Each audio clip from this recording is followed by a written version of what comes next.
Якая файная навіна, спадарства. Вау! Учора Пуцін заявіў, што будзе будаваць у Беларусі шахту для размяшчэння ядзернай зброі, мусіць, ракетаў.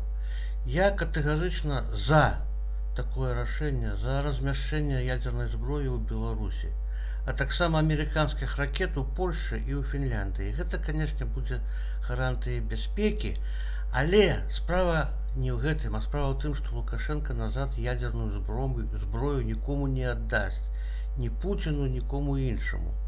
Хіба толькі дурненькая это аддасць.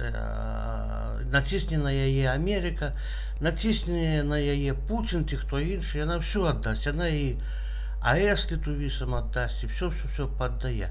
А астатнія не аддадуць. Так што вельмі добра, цудоўна.